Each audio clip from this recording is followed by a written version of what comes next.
Thank you so much for tuning in. In today's video, I'm going to tell you why you should avoid using these particular ingredients inside of your DIY lip glosses at home. So stay tuned.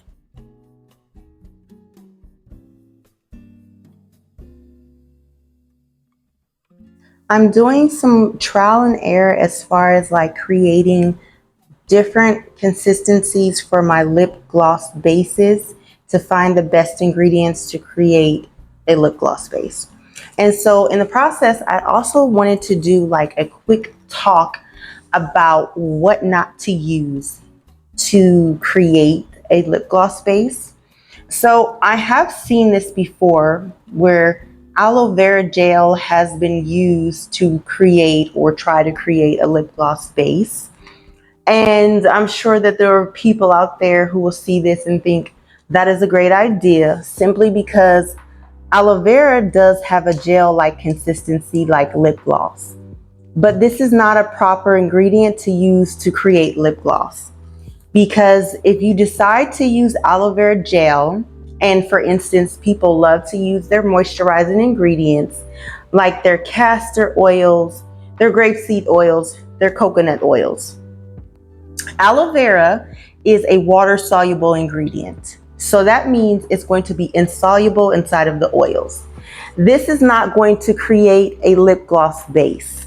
The product and the ingredients is not even going to combine together. They are actually going to separate. If you wanted to use aloe vera gel to create a lip gloss base, you would have to have proper emulsification.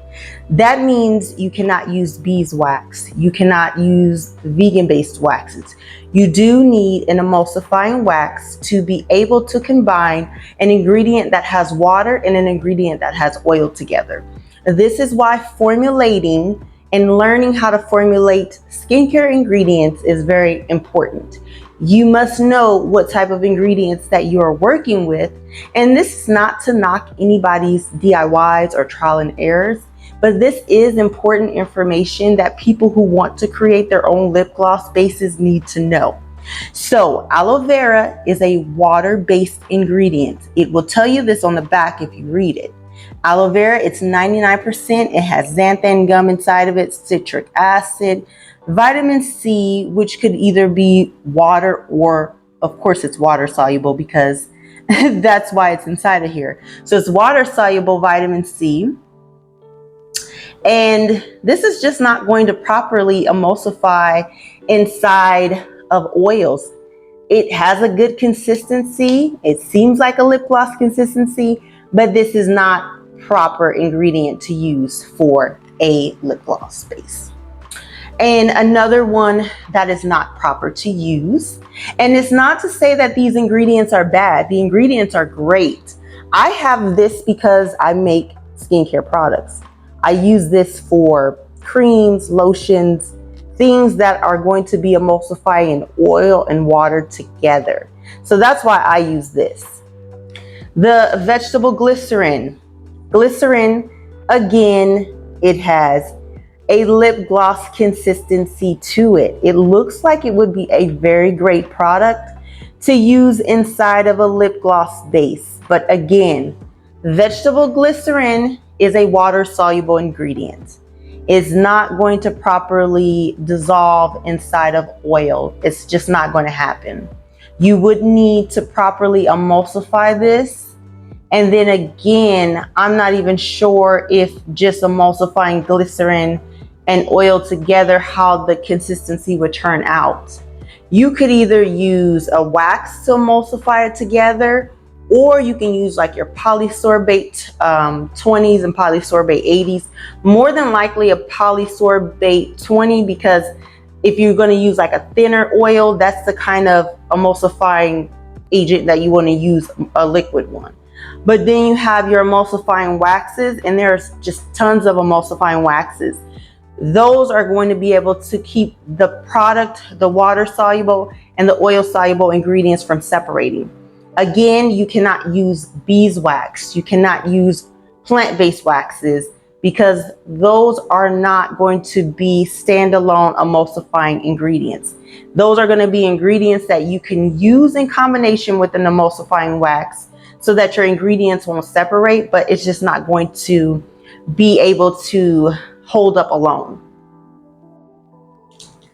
And another ingredient that is not going to be proper for standalone is going to be mineral oil. So I have this mineral oil because I'll be adding it to ingredients. It's great for moisturizing. I don't know, I'm a little bit on the edge about mineral oil because it's known to not be the best oil to use inside of lip care products. But I like to do trial and error. I love to try things out. This is something that I would not put inside at a large amount. And mineral oil, the reason why I grabbed this also is because baby oil too, like baby oil gel. Anything that has a gel consistency to it, it's just not going to be, it looks like it may have the consistency of a lip gloss, but it's not going to have, you can't probably see it that well, but it's just not going to be good for a lip gloss consistency because it does not really hydrate the lips that well or the skin that well. Again, I'm only using it in at a small amount as like a proprietary blend of to add in other moisturizing ingredients. So this is like not going to be proper if you're using it's just not going to be a good standalone oil by itself to use inside of lip care products. So you have your mineral oil, you have the aloe vera gel, and you have the glycerin. And last but not least, I don't have the product to show you, but petroleum jelly, aka Vaseline. I've seen this so many times done as far as create your lip gloss base with Vaseline. It sounds like it's a great idea. Again, I am all about creativity and learning the trials and errors, but it's also important to properly research things because you don't want to misinform people who truly want to learn how to create cosmetic ingredients by scratch. Because petroleum jelly, also known as the Vaseline, is not a proper moisturizer. I don't use anything petroleum based in my skincare products because petroleum is going to be something like a sealant. So it's something that you could use in combination with other ingredients that are going to be moisturizing and hydrating. But again, I don't know. I've never worked with petroleum jelly in my skincare products. I just know that it's not going to moisturize the lips. It's horrible as a moisturizer for the lips. I'll just put it like that because it's going to actually suffocate your lips because it's known to be a sealant. It's going to seal in whatever it is on your lips, the dry, the crustiness, I'm sorry, it's going to seal that in. So you're not going to get proper moisturizing because most people will use Vaseline by itself. Again, it's so thick, it's known to be a sealant. It's not going to let air in, it's not going to let air out. So therefore, you're not getting proper moisturizing ingredients to your lips. So that's another thing I would like to say is Vaseline, aka petroleum jelly, not a proper base to use to create lip gloss. None of these ingredients are going to be proper to create lip gloss bases with if you are serious about creating a lip gloss business. And that's the only reason why I'm saying it like this. And it's not, again, to knock anyone who's ever done it, who's ever tried it. It's just that learning how to formulate is going to be important when you want to create a skincare business. And this is why people love my lip products, because I take the time to do the trial and error. I find the best ingredients to put inside of my lip care products. And so this is why I have such a good staying power with customers who buy my lip products. And so I'll show you a few ingredients that will be proper to use. I'm just going to kind of push this to the side, but these are going to be proper to use. Grapeseed oil. It's a great moisturizer for the lips. It's a high polarity oil. So that means it's going to be really good inside of lip care products along with castor oil. This is going to be good for moisturizing. It's a non-polar oil. So you can use this inside of your lip care products. It's just that when you're trying to combine certain ingredients together, these are going to be the proper ones to use as far as like your bases to create lip glosses with. And then you have your other ingredients like this, the polybutene. This right here is great for adding velocity to your skincare ingredients. This is not a standalone base. This is not going to be something that you would create lip gloss base with by itself. You can't just add like an oil to it and then think that this is going to really be a lip gloss base, especially at a high percentage. This is not a Versagel base. This is an additive to help with making your skincare products better in consistency. And that doesn't mean just lip gloss. That means lipsticks, eye makeup, skin and hair care products. And so this is going to be one of the new waxes that I've decided to use. This is called Crystal Clear. It is a vegan based wax. I've been starting to use this to make lip care products with. I really like it. This is something that you would use with oils that are going to be high polarity oils, which would be grapeseed and castor oil. If you use this with a coconut oil and say you want to create a lip gloss, this is going to be the consistency you'll get. It's a great lip gloss, but it's not going to have clearness to it because of that. And so also another wax that needs to be used with high polarity oils are going to be like your opal clear waxes. These are going to help with keeping your bases clear. So this is going to be a good wax to use that's vegan based. This one's going to be a good wax. It's crescent wax. I kind of use this to make my oil based lip gloss bases with. And so these waxes I'm still kind of playing around with, getting a feel to them. But you also have your other waxes like your Caranuba wax. I always kind of mess that up, but that's going to be the Brazil wax. It is vegan based. Also your Candelilla wax or Candelilla wax, however you want to pronounce it. That's going to be one of the best waxes that I've ever worked with as far as creating lip products. I love the consistency of it. I love the way it makes your lip care products feel. A wax that I will stay away from is beeswax. And it's not even because of trying to do the whole vegan based thing or plant based ingredients and stuff like that. It has nothing to do with that. I just don't like the consistency of beeswax. It's very hard. It's just not good. It's just not a good wax. That was one of the first waxes I decided to use when creating a product, a lip care product, and it was always getting very hard. It would get hard before I could pour my lip balms into the lip balm packaging. So it was just one of those oils that I just did not like. And here's going to be another lip gloss. So you see the consistency is not that clear with this as well. And that's because I use a little bit of, not as much, but I use a little bit non-polar oil, which is going to be the coconut oil. So when mixed with these waxes, it doesn't give that much clarity to the product. Now this one's going to be one that I use with the castor oil and grapeseed. So this one has about the clearest that you can get as far as like with the clear wax. I mean, and it still has like a little bit of a yellow tint to it. I have been able to make this a little bit more clear before, but it does give like a gel-like consistency because I use more of the crystal clear wax, which has a gel consistency to it. I mean, this is going to be, and I also put my flavor oils inside of these too. That's another thing, you want to be careful with flavor oils.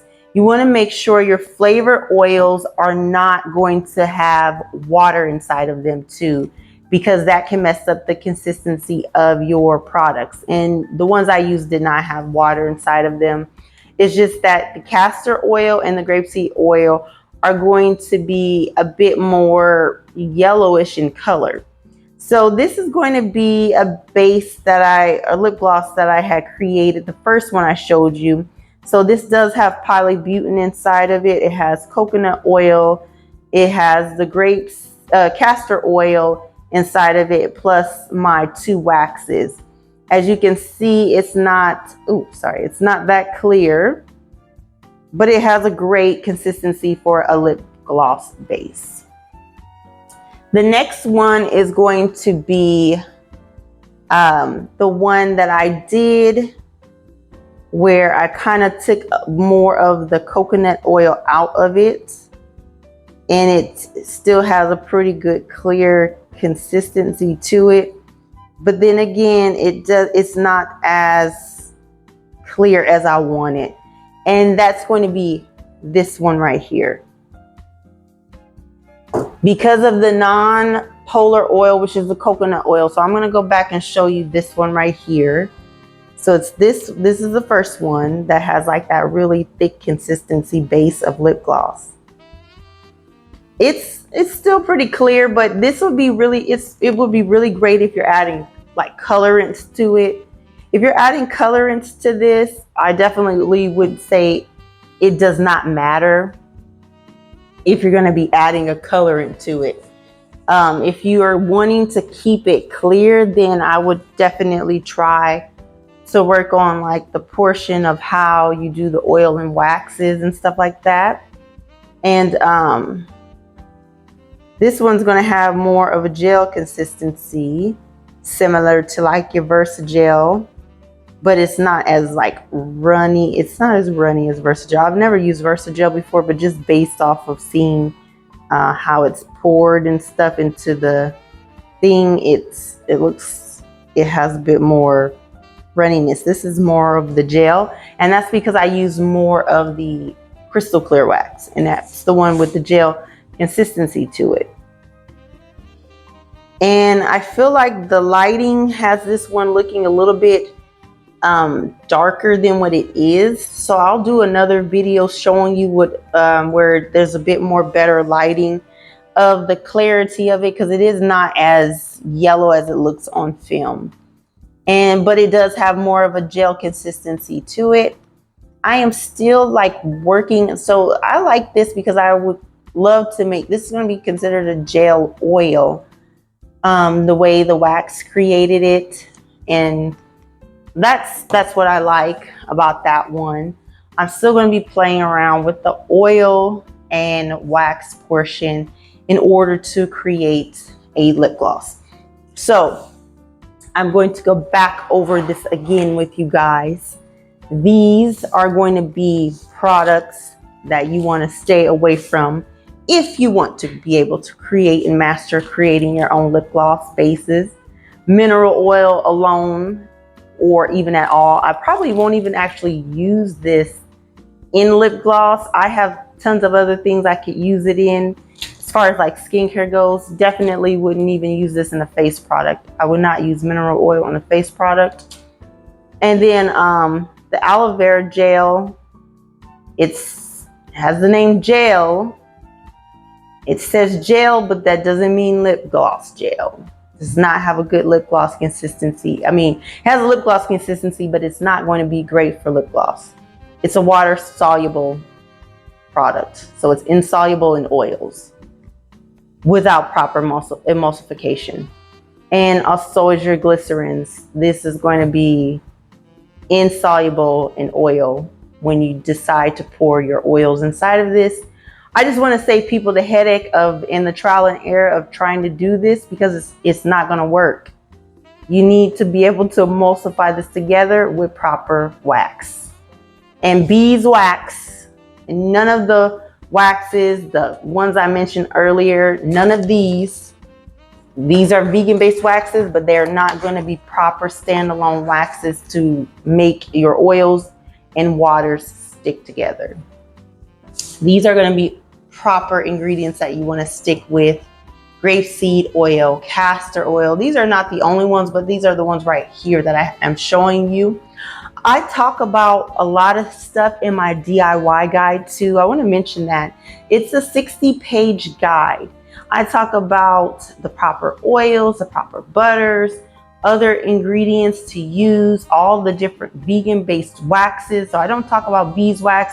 I talk about these waxes that I have, and there are going to be other waxes that I talk about inside of my book, and just how to properly formulate your lip care products so that you can create products that you will want to sell, that customers will love. And then besides the fact that I give you some recipes in there to try, I also give you the tools so that you can be able to formulate how to create your own lip care products based off of the information I give you.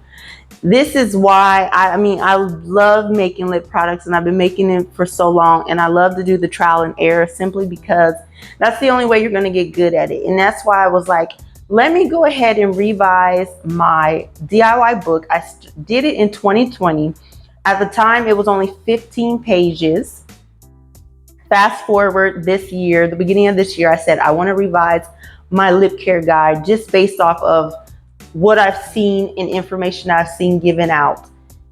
And I was like, I want to be able to give people the best ways to formulate their skincare ingredients. And this is all based, this book is based around lip glosses. That's it. And it is going to be 58 pages of information. So I went from 15 to 58 pages, and that's not including the front cover and the back cover. Of course, this is all the information within the middle. And I kind of give you the idea of how I started my journey on making lip care products, some of the lip care products that I used to make and sell, but I've upgraded them simply because I love to do new formulations. And these have been ingredients that I've sold and people love. So all the ingredients that I put inside of here, the formulations, people are more than welcome if they purchase the book to make them and use their own personal labels on them. I've had people buy my lip balm bases that I created, and they melt it down, they pour it and create their own lip balm bases. I've had people make and purchase my lip gloss bases. They just melt it, pour it into their tubes, and put their own labels on it. I felt like the guide would be a lot better because people can do their own skincare products versus me creating and making these products for people. So I know this video it's semi-long, but it's very important, and with the information as far as like being able to create your own lip gloss bases. So thank you guys for tuning into my video. I hope you like, subscribe, share. Check out my DIY guide on how to create your own vegan lip care products. Thank you so much again for tuning in. Until next time, see you later.